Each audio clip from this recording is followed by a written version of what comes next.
Hello guys, आज हम लोग शुरू करने वाले हैं चैप्टर हमारा फिजिक्स का एक 10th का कॉन्सेप्ट है फोर्स। तो एक्चुअली फोर्स क्या होता है एक्चुअली मतलब किसी भी तुम चीज़ पे अगर तुम फोर्स लगाओगे मतलब धक्का लगाओगे तो फिर किसी भी अब इसका मतलब फोर्स नहीं धक्का ऐसा नहीं। यहाँ पे अगर तुम किसी एक ऑब्जेक्ट है, अगर तुम किसी भी ऑब्जेक्ट पे अगर यहाँ पे है इसको तुम फोर्स लगाओगे तो ये दूर जाएगा, ठीक है। तो अगर तो इसका मतलब तुमने जो इस पे मतलब वो ताकत लगाई उसको फोर्स करेंगे। और अगर इस ऑब्जेक्ट ने जो मूव किया जिस डिस्टेंस उसको हम लोग डिस्प्लेसमेंट कहेंगे, ठीक है। और ये जो अब इस ऑब्जेक्ट ने किया, ये जो पेन है इसने जो है डिस्प्लेसमेंट किया है तुम्हारे फोर्स लगाने पे, ठीक है। तो इसीलिए इसको कहेंगे कि इस तो अगर स्टेटमेंट ये रहेगा कि इस ऑब्जेक्ट ने मतलब इस पेन ने वर्क किया है, वर्क डन किया है। तो फिजिक्स के भाषा में इसी इसको ही वर्क डन कहते हैं। अगर मान लीजिए कि मैंने यहाँ पे एक फोर्स, यहाँ पे एक मैंने मतलब ऑब्स्टेकल लगा दिया है और मैं इसको फोर्स लगा रहा हूँ लेकिन डिस्प्लेसमेंट नहीं हो रही है, तो इसका मतलब है कि इस पर कोई वर्क डन नहीं हुआ है। मैं अगर फोर्स लगा रहा हूँ और उस पर ये डिस्प्लेसमेंट कर रहा है ये ऑब्जेक्ट, इसका मतलब है तभी वर्क डन होगा। यही एक लॉ है, यही इसका एक कंडीशंस होती हैं। Main conditions for the work to be done is when a force is applied and the object does some displacement. If there is no displacement, then there is no work done. And if object and force direction of force is perpendicular, then also no work of there is no work. Because अगर मान लो मैं ये force है, ठीक है, और ये object है, मुझे मूव इधर कराना है, जैसे ये कैसे बता दूँ कि अगर ये ऐसे कुछ चीज़ है और मैं इसको ऐसे फोर्स लगा रहा हूँ 90 डिग्री पे और ये डिस्प्लेसमेंट ऐसे हो रही, तो मेरे जो एंगल है हल्का सा धक्का देने पे अगर हल्का से मूव होता है जैसे ये है, तो ये कहेंगे कि वर्क डन नहीं हुआ। क्योंकि अगर मैं फोर्स लगा रहा हूँ और ये 90 डिग्री का एंगल बनाएगा, तो अगर ये जो 90 डिग्री का एंगल बन रहा है और इसके मूवमेंट को यहाँ पे कंसीडर नहीं किया जाएगा। अगर यहाँ पे the direction of the force and the direction of displacement is at 90 degree, then the work is equals to F cos theta. अब यहाँ पे थीटा जो है, यहाँ पे आपका एंगल है, ये आपका एंगल कितना बन रहा है वर्क के बीच में। अगर मेरा एंगल कुछ और बन रहा है, 0 बन रहा है, तो भी ठीक, 0 का एंगल है, मैं इसके डायरेक्शन फोर्स लगा रहा हूँ तो यहाँ पे वर्क मैक्सिमम होता है। तो ये एंगल 0 कैसे है? अगर ये फोर्स है, फोर्स का डायरेक्शन इधर है, ये मैं इधर लगाऊंगा तो ये भी डिस्प्लेसमेंट इधर करेगा। तो अगर इधर और इधर लगा रहा हूँ तो मेरा 0 बना कि नहीं? अगर मैं इधर ये भी है और ये भी मैं फोर्स भी इधर ही लगा रहा हूँ, कोई एंगल बना ही नहीं ना, तो 0 ही 0 हुआ। तो अगर 0 है तो उसमें वर्क बहुत मैक्सिमम होगा। और अगर सबसे इधर अगर मुझे नेगेटिव वर्क करना है तो वर्क को नेगेटिव करने के लिए मैं इधर उल्टा फोर्स लगाऊंगा। तो मतलब अगर डिस्प्लेसमेंट मैं इधर करना चाह रहा हूँ और लेकिन मैं वर्क इधर लगा रहा हूँ, तो इसका मतलब है कि ये जो ऑब्जेक्ट है इसमें वर्क नेगेटिव चला जाएगा। अगर मान लो एक कार चल रही है और मैं इसमें मैं ऐसे धक्का लगा रहा हूँ, है ना, ऐसे धक्का लगा रहा हूँ, तो मैं फोर्स लगा रहा हूँ लेकिन इधर आ रही, तो ये वर्क नेगेटिव है, ठीक है। तो ये हो गया। अब एक हो भाई, यह बात करेंगे मोशन की। तो मोशन जो होते हैं, मोशन दो तरह के होते हैं, एक रोटेशनल मोशन, एक होता है ट्रांसलेशनल मोशन। तो रोटेशनल मोशन क्या होता है कि अगर एक ऑब्जेक्ट है कि उसको बीच से पाइवोट कर दिया, पाइवोट का मतलब है फिक्स कर दिया, एक रिजिड सपोर्ट से फिक्स कर दिया उसको, ठीक है। अरे यार इतना समझ लो कि अटैच कर दिया। तो अगर मैं इसको एक जगह से या पेन को अगर मैं एक पॉइंट पे मैं इसको फिक्स कर दूं नीचे टेबल से, तो मैं ये इसको ऐसे ऐसे मूव कर सकता हूँ। लेकिन जो है क्या मैं इसको आगे मूव कर सकता हूँ? नहीं। क्या मैं इसको आप इस तरफ आगे मूव कर सकता हूँ? नहीं। क्या मैं इसको पीछे ले जा सकता हूँ? नहीं। क्या मैं इसको इधर ले जा सकता हूँ? नहीं। ये एक जगह पे फिक्स है, इसको मैं सिर्फ रोटेट कर सकता हूँ। तो इसी के लिए नाम है रोटेशनल मोशन। क्योंकि अगर इसमें जो ऑब्जेक्ट है वो सिर्फ रोटेशन दिखाता है, इसीलिए इसको रोटेशनल मोशन बोला गया है, ठीक है। और अब एक दूसरा फोर्स होता है ट्रांसलेशनल मोशन। ट्रांसलेशनल मोशन क्या होता है कि अगर ये एक ऑब्जेक्ट है, कार है, कोई पेन है, कोई चीज़ है, अगर वो एक सीधी पाथ में चल रही है, अब इसमें क्या, इसमें उसमें क्या, रोटेशनल मैंने बताया था, रोटेशनल में क्या होता था याद करो। रोटेशनल में होता था कि आप फोर्स लगा रहे हो और ऑब्जेक्ट मतलब सीधी लाइन में नहीं चल सकता, आपको ऑब्जेक्ट रोटेट करेगा ही करेगा। अब इसमें क्या है, यहाँ पे उल्टा रिवर्स है, यहाँ पे सिर्फ सीधी लाइन में चलेगा और ऑब्जेक्ट रोटेट करेगा ही नहीं। तो ऑब्जेक्ट रोटेट करेगा ही नहीं, और ऑब्जेक्ट रोटेट नहीं कर रहा है इसका मतलब है कि वो रोटेशनल ट्रांसलेशनल मोशन में है। ट्रांसलेशनल मोशन इसी को कहेंगे, ठीक है। हाँ, नेक्स्ट टॉपिक होगा अब बात करते हैं मोमेंट ऑफ फोर्स की। अब ये देखो बेसिकली तुम्हारा रोटेशनल मोशन और ट्रांसलेशनल मोशन क्लियर हो गया, समझ आ गया।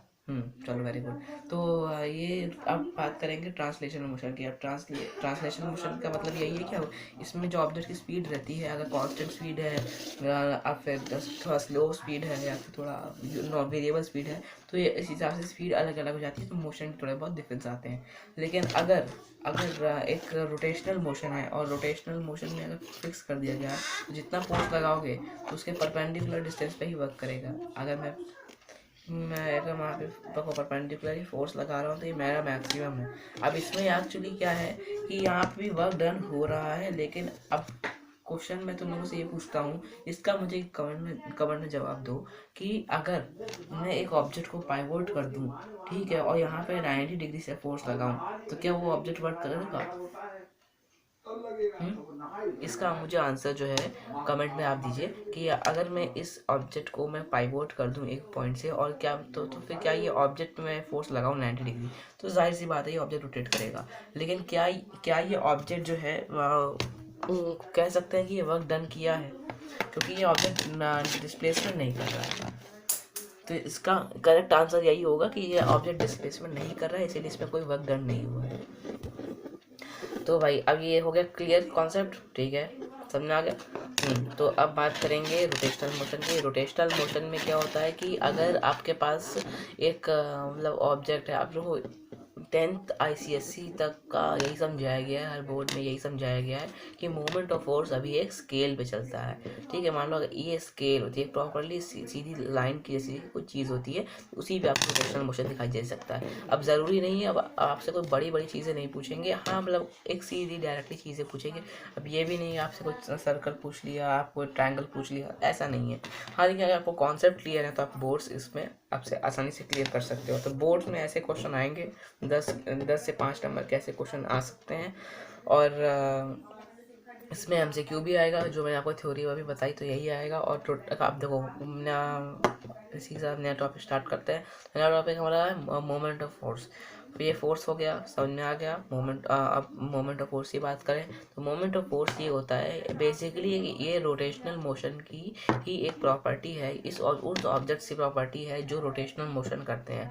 आप रोटेशनल मोशन कर रहे हैं तो एक बार ज़्यादा से हमने उसको पाइवोट कर दिया है, और पाइवोट करने में हम जो फोर्स लगा रहे हैं, है ना, और ये जो टर्न हो रहा है, जो टर्निंग जो मूवमेंट है, ये टर्निंग मूवमेंट है, इसी को हम लोग टॉर्क कहते हैं, या टॉर्क, या फिर उसको मोमेंट ऑफ फोर्स भी कह सकते हैं।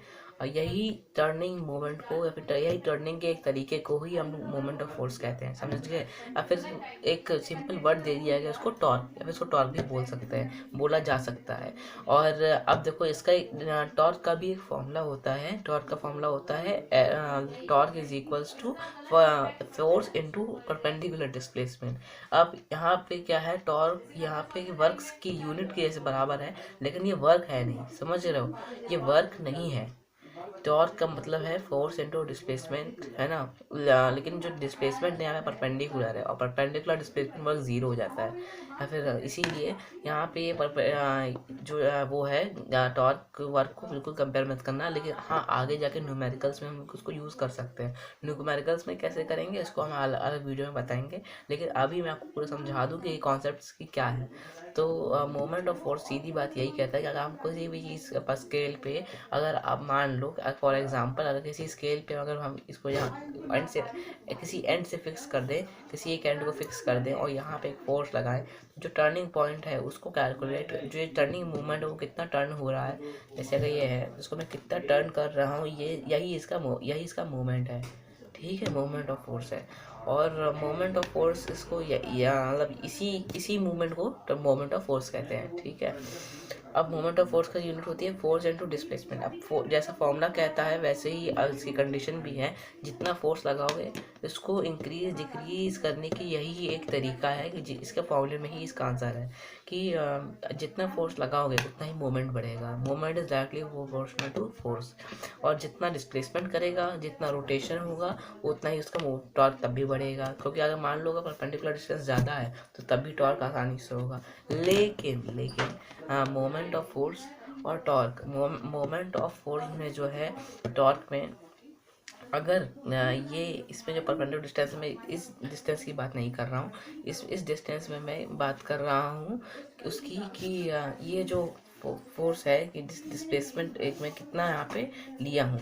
अब मान लो अगर मैं डिस्प्लेसमेंट, लेकिन जो मैं अभी बताने वाला हूँ मैं वो बता रहा हूँ कि अगर जितना ये कम होगा, अब ये ज़्यादा है और ये कम है, तो अगर मुझे इसको रोटेट करना है थोड़ा यहाँ तक लाने के लिए तो मैं उसको ज़्यादा फोर्स लगानी पड़ेगी मुझे यहाँ तक लाने के लिए। ठीक है, अगर मुझे यहाँ पे रोटेट किया तो मुझे ज़्यादा फोर्स लगानी पड़ेगी यहाँ पे लाने के लिए। ठीक है, लेकिन अगर मैं यहाँ कर दूँ तो मेरा डिस्प्लेसमेंट यहाँ बढ़ गया तो मुझे बहुत कम फोर्स लगेगी यहाँ पे लाने के लिए। तो इसी को ये फिजिक्स का ये लॉ कहता है, लॉ ऑफ मोमेंट्स की। अगर आपका डिस्प्लेसमेंट बढ़ता है तो फोर्स कम होती है, अगर फोर्स बढ़ता है तो डिस्प्लेसमेंट कम, अगर डिस्प्लेसमेंट कम होता है तो फोर्स बढ़ना चाहिए। लेकिन अब यहाँ पे आपका फोर्स का ही रिलेशन कर सकते हैं। लेकिन अगर यहाँ पे फोर्स दिया गया हो कि फोर्स ज़्यादा है तो इस पर डिस्प्लेसमेंट में कोई फ़र्क नहीं पड़ता है। इस पर अगर फोर्स डिस्प्लेसमेंट से हम लोग सिर्फ फोर्स निकाल सकते हैं, लेकिन यहाँ पे वाइसा वर्सा नहीं कर सकते, यहाँ पे फोर्स से डिस्प्लेसमेंट नहीं निकाल सकते। ठीक है, तो अब ये इसी के कुछ यूनिट्स हैं। तो मोमेंट ऑफ फोर्स की कुछ ऐसा यूनिट होती है न्यूटन, और फोर्स की मतलब फोर्स का वो होता है यूनिट, फोर्स की यूनिट होती है या फोर्स की यूनिट होती है न्यूटन, और डिस्टेंस की यूनिट होती है, एक मेजरमेंट की यूनिट होती है मीटर। तो force into metre newton metre, यही हमारी टॉर्क की डेफिनेशन है, यही टॉर्क की एसआई यूनिट है न्यूटन मीटर। तो torque is equals to newton metre. और इसकी सीजीएस यूनिट्स भी हैं, जैसे फोर्स की एक सीजीएस यूनिट होती है डाइन। ठीक है, और मेजरमेंट में सीजीएस की मतलब होता है सीजीएस मतलब सेंटीमीटर, सेंटीमीटर ग्राम सेकेंड्स। तो अगर सेंटीमीटर में देखा जाए तो मेजरमेंट की लेंथ मेजरमेंट की होती है सेंटीमीटर। तो डाइन इंटू सेंटीमीटर, यही होगी हमारी सीजीएस यूनिट टॉर्क की। बस ये यही इतना कॉन्सेप्ट है। अब बात करते हैं क्लॉकवाइज एंटी क्लॉकवाइज मूवमेंट। देखो भाई, मूवमेंट होते हैं बहुत तरह के, ठीक है, लेकिन अभी हम लोग के कोर्स में सिर्फ दो हैं, तो मैं उसके बारे में बताऊंगा। यहाँ पे टॉर्क का मतलब होता है मतलब मोमेंट, मतलब टॉर्क मोमेंट कुछ भी कह लो। तो यहाँ पे अब मैं ये दो कॉन्सेप्ट हैं, ठीक है। पहला एंटी क्लॉकवाइज मूवमेंट, दूसरा clockwise movement. Anti clockwise movement होता है कि जिसमें आप एंटी क्लॉकवाइज को रोटेट कर रहे हो, ठीक है। इसको एंटी क्लॉकवाइज में रोटेट कर रहा हूँ तो ये एंटी क्लॉकवाइज मूवमेंट है। लेकिन अगर मैं इसको क्लॉकवाइज रोटेट कर रहा हूँ क्लॉकवाइज, तो ये क्लॉकवाइज मूवमेंट हो गया, ठीक है। अगर मैं मान लो कि मैं इसको यहाँ फिक्स कर दूँ और उसको मैं यहाँ रोटेट करूँ तो ये क्या होगा, ये होगा हमारा क्लॉकवाइज। लेकिन अगर मैं इसको ऐसे रोटेट करूँ तो ये एंटी क्लॉकवाइज। और भाई ये बात याद रखना, अगर एक सर्कल है और उसमें अगर तुम उसकी, अब उसका जो मोमेंट जो दिखाएगा वो एंटी क्लॉकवाइज होगा या क्लॉकवाइज, ये उस पर डिपेंड करेगा कि आप किस पॉइंट पे फोर्स लगा रहे हो। अगर ये मान लो सर्कल है, सर्कल दिख रहा है, ये सर्कल दिख रहा है, इमेजिन करो दिमाग में देखो भाई, जब तक दिमाग में सोचोगे नहीं तब तक कुछ नहीं होने वाला। फिजिक्स भाई 10th की ऐसे नहीं निकलने वाली, 10th में तुमको दिमाग लगाना पड़ेगा, तुमको दिमाग से सोचना पड़ेगा। थोड़ा सा इमेजिन करो कि अगर यहाँ पे एक सर्कल है, ठीक है, ये सर्कल है, तो अगर इस सर्कल में मैं यहाँ से फोर्स लगाऊं तो वो सर्कल यहाँ ऐसे रन होगा, ठीक है। लेकिन अगर मैं यहाँ फोर्स लगाने के अलावा यहाँ फोर्स लगाऊं तो सर्कल ऐसे टर्न होगा। तो और ये क्या है, अगर सर्कल ऐसे टर्न होगा तो ये क्या है, एंटी क्लॉक, ये है हाँ क्लॉकवाइज मूवमेंट। अगर मैं यहाँ लगाऊं तो इसका मतलब है ये एंटी क्लॉकवाइज मूवमेंट करेगा सर्कल। तो अगर ये सर्कल कैसे क्वेश्चन आते हैं तो इसमें तुमको बता सकते हो कि एंटी क्लॉकवाइज या क्लॉकवाइज है, ठीक है। ये एंटी क्लॉकवाइज क्लॉकवाइज का सिस्टम समझ में आ गया। अब इसके न्यूमेरिकल कैसे आते हैं, न्यूमेरिकल ऐसे आते हैं कि एक जो पॉइंट होता है इसको यहाँ पे सेंटर ऑफ ग्रेविटी होती है, सेंटर ऑफ ग्रेविटी का एक कॉन्सेप्ट है, मैं उसको लास्ट में समझाऊंगा। तो अभी इसके बाद समझाता हूँ। तो यहाँ पे ये सेंटर ऑफ ग्रेविटी बाई ये मतलब ये कहता है कि जहाँ पे किसी भी ऑब्जेक्ट का मास जो होता है लाई करता बैलेंस हो जाता है, वो वहाँ पे उस ऑब्जेक्ट को सेंटर ऑफ ग्रेविटी कहते हैं। अगर देखो जिस पॉइंट पे अगर मैं यहाँ पे करता हूँ, सेंटर ऑफ ग्रेविटी को नापने का तरीका यही है कि जहाँ पे मिड पॉइंट आता है, जैसे ये मान लो ये एक सिलेंडर है, तो सिलेंडर के एक्सिस पे जो मिड पॉइंट है वही इसका सेंटर ऑफ मास है। जैसे ये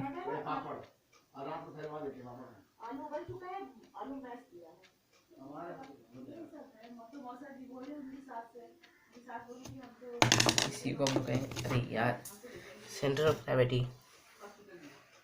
अगर मैं अगर मैं मान लूँ कि ये सेंटर ऑफ ग्रेविटी है, ठीक है, तो अब देखो न्यूमेरिकल कैसे आते हैं, क्लॉकवाइज एंटी क्लॉकवाइज। देखो ये याद रखना भाई, जब दोनों एंटी क्लॉकवाइज हों तो ऐड होते हैं, दोनों क्लॉकवाइज हों तो भी ऐड होंगे। लेकिन अगर एक एंटी क्लॉकवाइज एक मतलब एक एंटी क्लॉकवाइज है, एक नॉन एंटी मतलब एक एंटी क्लॉकवाइज है, ठीक है, और एक क्लॉकवाइज है, तो उसके लिए क्या होगा, दोनों को सब्ट्रैक्ट करेंगे, ठीक है। अब जो ज़्यादा होगा उसको सब्ट्रैक्ट नहीं करेंगे। मतलब एंटी क्लॉकवाइज के लिए ये न्यूमेरिकल्स में एक ट्रिक होती है, समझने के लिए आपको ऐसे डायरेक्शन नहीं पता चल जाएगा। अगर एंटी क्लॉकवाइज सिस्टम है तो उसके लिए हम लोग लगाएंगे माइनस।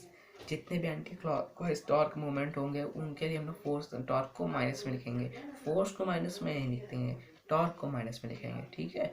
और जो क्लॉकवाइज मूवमेंट होंगे उनको हम लोग पॉजिटिव, जो क्लॉकवाइज होंगे उनको हम लोग नेगेटिव में लिखेंगे, और एंटी क्लॉकवाइज को हम लोग पॉजिटिव में लिखेंगे। बस यही होगा। तो अगर यहाँ पे सेंटर ऑफ ग्रेविटी पे मैं इसको फिक्स कर दूँ, तो एक यहाँ पे जो फोर्स लगेगा वो अगर यहाँ पे मैं एक फोर्स लगा रहा हूँ तो यहाँ पे ये जो मोमेंट दिखाएगा वो होगा एंटी क्लॉकवाइज।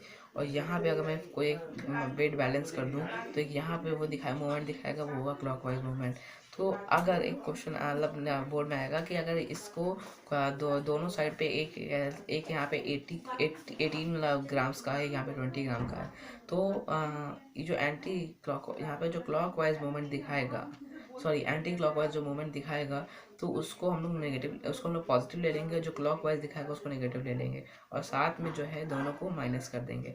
अब देखो, अगर मैं इसको 20 को -18 करूँगा तो ही मेरा आंसर आएगा, ठीक है। इसके लिए मुझे क्या करना पड़ेगा, अगर मैं माइनस कर रहा हूँ 20 -18 कर रहा हूँ, तो 20 -18, अगर आंसर मेरा नेगेटिव में जा रहा है, ठीक है, क्योंकि clockwise movement and anti clockwise movement minus clockwise movement, जितना भी आंसर आएगा उसका हमेशा, अगर नेगेटिव में है आंसर तो क्लॉकवाइज, और अगर पॉजिटिव में है तो एंटी क्लॉकवाइज, ठीक है, इतना याद रखना।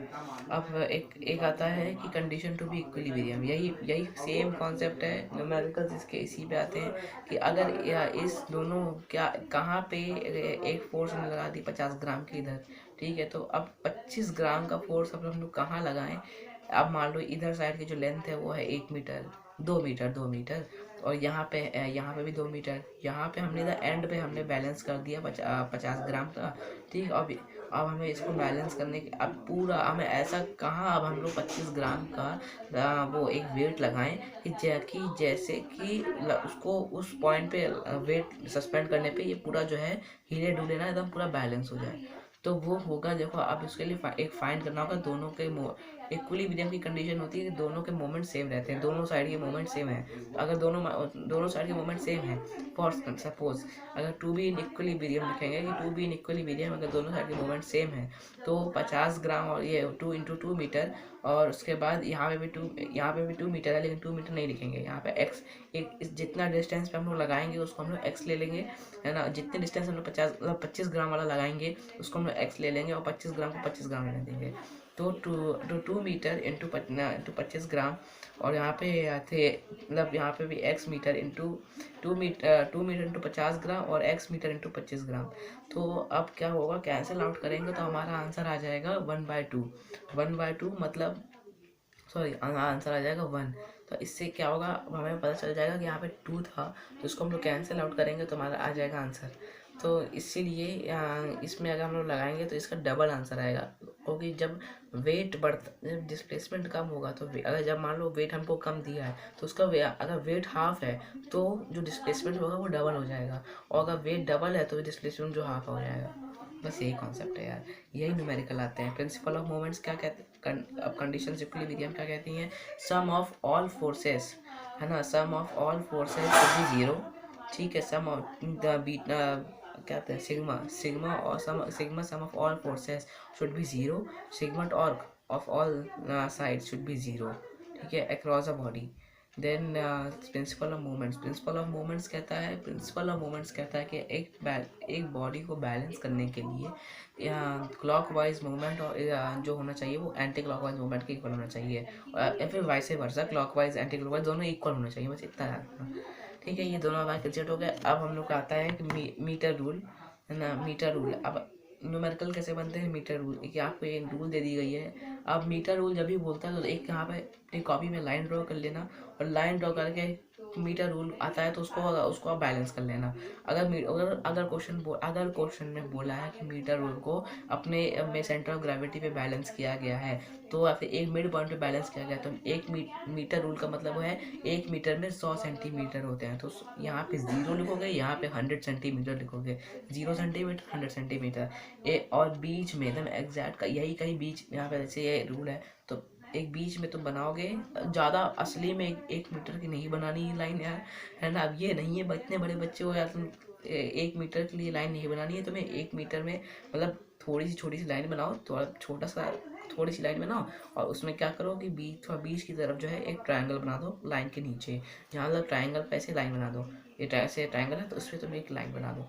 ठीक है, अब इससे क्या होगा कि एक लाइन बना दो, उस पर लिख दो 50, बीच की तरफ, बीच में होना चाहिए यार, किसी की तरफ नहीं होना चाहिए, ज़्यादा पास ज़्यादा दूर नहीं होना चाहिए, बीच में। और उसका उस पर लिख दो 50 मीटर, 50 सेंटीमीटर। अब ये क्या होगा, क्योंकि 1 मीटर रूल का जो सेंटर ऑफ ग्रेविटी होता है वो 50 सेंटीमीटर होता है। सेंटर ऑफ ग्रेविटी क्या होता है, सेंटर ऑफ ग्रेविटी जो होता है उसमें या कहता है, सेंटर ऑफ ग्रेविटी कहता है जहाँ पे बॉडी का जितना भी मास है वो तो जीरो हो जाए, और उस बॉडी का जितने भी मोमेंट्स है उस बॉडी के अक्रॉस, उस पॉइंट पे अगर हम लोग उसको सपोर्ट कर दे, मान लो सेंटर ऑफ ग्रेविटी यहाँ पे है इस पॉइंट पे, तो इस बॉडी के जितना भी फोर्स टॉर्क है ना, वो इस पॉइंट पे जीरो हो जाएंगे, यहाँ पे कैंसिल आउट हो जाएंगे। मतलब इस बॉडी का यहाँ पे जितना मास है वो यहाँ पे भी मास होगा, यहाँ पे जितना लेंथ है उतना ही लेंथ यहाँ पे भी होगा, बस इसी को सेंटर ऑफ ग्रेविटी कहते हैं। तो यहाँ पे जो मीटर रूल होगा उसमें 50 सेंटीमीटर जो होगा आपका सेंटर ऑफ ग्रेविटी होगा, अगर बोला है बैलेंस्ड है तो। और अगर यहाँ उसके बाद जैसे मेजरमेंट दी होगी, यहाँ पे वेट एंटी क्लब एक साइड पे 50 है, एक साइड 80 है, एक साइड पे ये है वो है, वो हिसाब से अपने हिसाब से डायग्राम बना लेना। और बीच में अगर जितना मान लो डिस्टेंस फाइंड करनी तो एक्स लिख लेना, वेट फाइंड करना है तो ऐसे कैंसिल आउट कर लेना। तो वही है, anticlockwise moment is also clockwise moment to be in equilibrium. ठीक है, बस ये फॉर्मूला है। सेंटर ऑफ ग्रेविटी समझ में आ गया। अब एक होता है यूनिफॉर्म सर्कुलर मोशन। हाँ, यूनिफॉर्म सर्कुलर मोशन क्या होता है भाई, अब यार यूनिफॉर्म सर्कुलर मोशन होता है कि एक कांस्टेंट मतलब वेलोसिटी से जो है अगर एक जो मतलब रेडियन है वो आपको ट्रैवल कर रही है, मतलब आप अगर एक रेडियन है, ये रेडियस है, तो सर्कल का एक रेडियस है, तो ये एक वेलोसिटी से ट्रैवल करेगा। मान लो ये मैंने इसको यहाँ पे फिक्स कर दिया, तो ये जो है अभी पूरा सर्कल नहीं बन रहा है, तो ये जो पूरा सर्कल बनेगा, ये जो पूरा सर्कल बनेगा, तो ये जो होगा एक पूरा रेडियन होगा। ठीक है, इसे देख पा रहे हो। तो या अब ये जो मोशन है इसको कहेंगे यूनिफॉर्म सर्कुलर मोशन।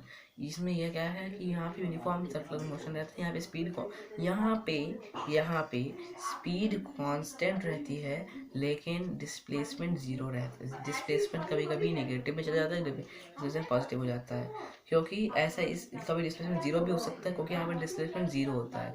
अब यहाँ पे हम ये नहीं कह सकते कि वर्क डन, क्योंकि यहाँ पे वर्क डन इसलिए नहीं होता है क्योंकि यहाँ पे जो डिस्प्लेसमेंट हो रहा है, अब सर्कल पे अगर फोर्स लग रहा है, फोर्स जो लग रहा है वो ऐसे लग रहा है, जो अब मान लो ये मूव कर रहा है ना, तो ये अगर ये मान लो ये मूव कर रहा है, तो अगर इस पॉइंट पे देखा जाए तो ये ऐसे बढ़ेगा, तो ये फोर्स इस पे ऐसे, तो इस पे फोर्स इस डायरेक्शन में लग रही है, तो फोर्स इस पे ऐसे लग रही है, तो ये फोर्स टेंजेंट के क्रॉस जाएगी, टेंजेंट बनेगी यहाँ पे, और टेंजेंट रेडियस के 90 डिग्री होता है, और ये यहाँ पे टर्न हो जाएगा, तो टेंजेंट रेडियस के 90 डिग्री होता है, और 90 डिग्री पे कोई वर्क डन होता नहीं है, इसीलिए यहाँ पे फोर्स वर्क डन जीरो हो जाएगा।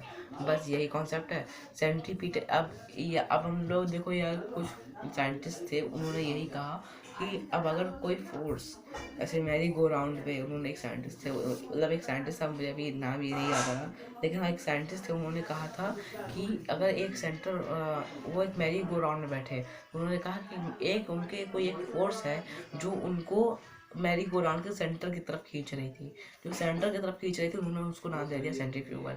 लेकिन एक एक्शन और रिएक्शन फोर्स होनी चाहिए थी, तो उन्होंने उसको बैलेंस करने के लिए, न्यूटन का लॉ लगाने के लिए उन्होंने उसको एक फोर्स मान ली। जो अगर अब उन्होंने कहा कि अगर मैं मैरी गो राउंड को रोकता हूँ तो जो उसके जितने भी हॉर्सेस हैं वो दूर जाते हैं, तो वो दूर क्यों जा रहे हैं? इसका मतलब उन्होंने एक फोर्स समझा और उसको फोर्स को इमेजिनरी फोर्स बना दिया। इसको नाम दे दिया सेंट्रीफ्यूगल फोर्स। जो वो टुवर्ड्स खींच रही थी वो थी सेंट्रीपिटल, और जो अपने बाहर खींच रही है सेंटर के टुवर्ड अवे खींच रही है तो वो है सेंट्रीफ्यूगल। अब वो सेंट्रीफ्यूगल जो है भाई, इतना ध्यान रखना, सेंट्रीफ्यूगल तुम कहीं लिखोगे नहीं, क्योंकि सेंट्रीफ्यूगल जो है वो एक फिक्शियस फोर्स है, इमेजिनरी फोर्स है, उसको कहीं लिखा नहीं जा सकता, इसका कोई कंसिडरेशन नहीं है। ये सिर्फ टॉर्क को बैलेंस करने के लिए या फिर मोशन को बैलेंस करने के लिए रखा गया है, एक इमेजिनरी फोर्स है, तो इसको कहीं नहीं लिख सकते। क्वेश्चन आएंगे कैसे है इस पे? क्वेश्चन इस पे ऐसे आएंगे कि एक अगर अर्थ रिवॉल्व कर रही है सन के, तो सन का तो यहाँ पे सन का ग्रेविटी क्या है? तो सन का ग्रेविटी, यहाँ पे आंसर लिखोगे, सन का जो ग्रेविटी है वो अर्थ के लिए एक सेंट्रीपिटल फोर्स के लिए एक्ट कर रही है। सेंट्रीपिटल फोर्स की तरह उसको जोड़ के रखी है, उसको बीच में रखी है, मतलब उसको अंदर की तरफ बुला रही है। लेकिन अब अर्थ का भी अपना एक मैग्नेटिक फील्ड है, तो उसका दूर रखी है, हो सकता है वो दूरी पे है तो उसका मैग्नेटिक कमजोर है, इसलिए उसको रिवॉल्व करने दे रही है। तो बस वही जो फोर्स को बीच की तरफ रखी है उसको सेंट्रीपिटल कहते हैं। बस सही बात है। और इसी के साथ हम लोग का भी ख़त्म होता है यहाँ सेशन आज का कंप्यूटर का। और भाई तुम्हें अच्छा लगा तो यार कमेंट करना, नहीं अच्छा लगा तो कोई इम्प्रूवमेंट चाहिए तो बोलना जरूर। Thank you.